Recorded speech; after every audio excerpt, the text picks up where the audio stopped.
कुर्मी क्षत्रिय हैं या फिर शूद्र? यह प्रश्न ऐसा प्रश्न है जो शायद हर कुर्मी के दिमाग में एक ना एक बार अवश्य आया होगा।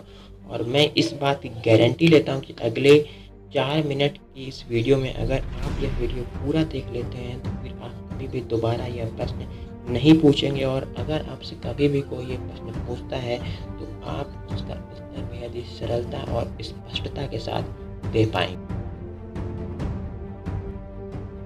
ऋग्वेद के 10वें मंडल में पुरुष सूक्त में पहली बार क्षत्रिय और शूद्र शब्द का उल्लेख मिलता है। क्षत्रियों का धर्म था असहायों की रक्षा करना तथा धर्म की रक्षा करना। शांति काल में क्षत्रिय अन्य काम भी कर सकते थे, वहीं शूद्र मुख्यतः दास और मजदूर होते थे जो नगरों की सीमा में बसे होते थे और इनका कार्य अन्य 3 वर्णों की सेवा करना था। स्मरण रहे कि वैदिक काल में वर्ण व्यवस्था कर्म आधारित थी, न कि जन्म आधारित।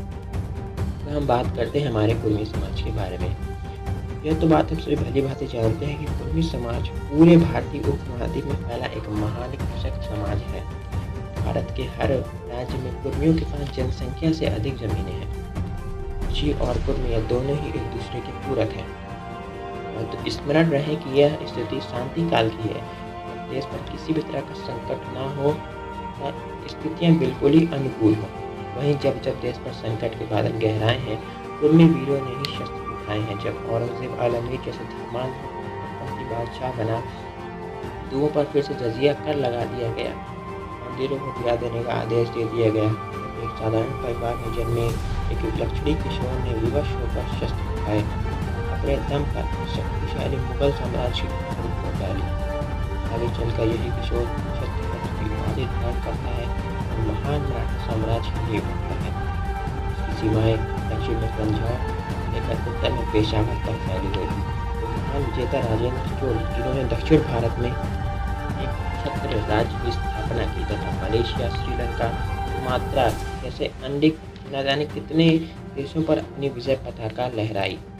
इस वक्त बाबर ने हिंदू राजाओं के विरुद्ध जिहाद की घोषणा करती थी। भारतवर्ष पर बारंबार हमले हो रहे थे। तब दक्षिण भारत में सिंह के समान कुर्मी कुल नरेश राजा कृष्णदेव राय, हाथी चौड़ीकर आश्रित बाबर को दक्षिण भारत में आने से रोका था। अकेले ही दम पर उन्होंने बहमनी के 5 मुस्लिम वंशों से लोहा लिया।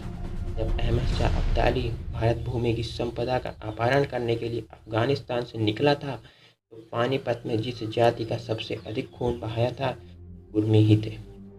जब भारत भूमि छोटी छोटी रियासतों में बंट गई थी, तब लौह पुरुष सरदार वल्लभ भाई पटेल ने अथक परिश्रम व दृढ़ संकल्प के आधार पर भारत देश को एकता प्रदान की।